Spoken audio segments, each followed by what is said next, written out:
இந்த நிலைமை இப்படியே போயிட்டுதுன்னு வச்சுக்கோங்களேன், ரொம்ப கஷ்டம்.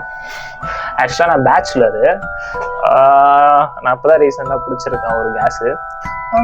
இது வரும் ஒரு மாதத்துக்கு வரும். மற்ற பேச்சஸ்லாம் என்ன பண்ணுவானுங்க,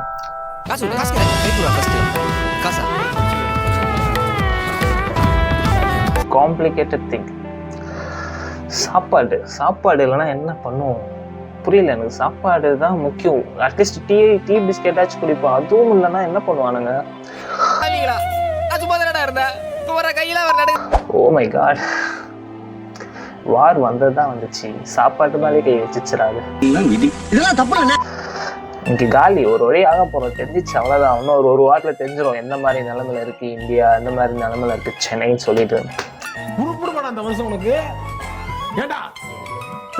பேச்சுலர்ஸ் தான் மோஸ்ட் ஆஃப் த திங்ஸ். சாப்பாட்டுக்கே வழி இல்லாத ஒரு திங்ஸ். என்ன பண்ண போறோம்னா, அப்படியே கிளம்பி ஊருக்கு போயிட்டு வேலை சொல்லிட்டு ஒரு மாசம் என்னால் வர முடியாது, நாங்கள் வீட்டுக்கே போயிடுறோம் சொல்லிட்டு அங்கே ஒரு மாசம் அம்மா அப்பா சாப்பிட்டுட்டு அதுக்கப்புறம் ரிட்டர்ன் வர போறோம்.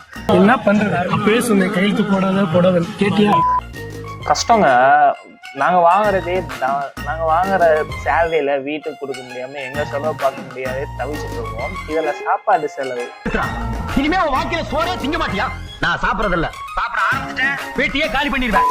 ஆல்ரெடி சாப்பாட்டுக்கு கடையில தான் சாப்பிட்டு இருக்கோம். கம்மியாக கடையில முடிஞ்ச அளவுக்கு அதை மேனேஜ் பண்ணுவோம். இப்போ அது மாதிரி கை வச்சாங்கன்னா அங்க என்ன பாத்துட்டு இருக்க? எந்த ஆகலாம் வச்சுக்கோங்களேன், காலி ஒத்து மொத்தமா அவ்வளவுதான். யாரும் இங்க இருக்கோம். சென்னைக்கு பொழப்பு தெரிய வந்த யாராலையும் சென்னையில ஸ்டே பண்ண முடியாது. I didn't expect this from you. எனக்கு தோணுச்சு, நார்மலா வீட்டுல சமைக்கிற பேச்சுலர்ஸே அவங்களே கொஞ்சம் கஷ்டப்படணும் அந்த சிலிண்டர் வாங்குறதுக்கு. இல்ல ஹோட்டல்லயே ரெகுலரா சாப்பிட்றவங்க என்ன ஆவாங்க? குழம்புக்கு தேவை தேங்காய் பத்த, இப்படி பாரு உன் வாயில நான் எதை வச்சுடா புத்த. அது நினைக்கும் போது எனக்கு ரொம்ப பயமா இருக்கு. ஓ, நம்மளே கொஞ்சம் ஏதோ பண்ணி வச்சிருக்கோம், சேவ் பண்ணி வச்சிருக்கோம் சொல்லிட்டு இப்ப தோணுது. இல்லாட்டி அவ்வளவுதான், என் கதையை முடிச்சு விட்டுருப்பாங்க. கையில காசு இல்ல, மறுபடியும் போயிட்டீங்கன்னா வேலை சொல்லி விடுவாங்க. அதுக்கப்புறம் வேலைக்குலாம் வரமாட்டேன், ஒரு மாசம் லீவ் கொடுங்க, எனக்கு சாப்பாட்டுக்கோசம் வேலைக்கு வரேன், இந்த சாப்பாடு எனக்கு கிடைக்கல, நான் ஊர்ல போய் சாப்பிடுவேன்னு சொல்லிட்டு வரண்டா சின்னசாமி. சரிடா.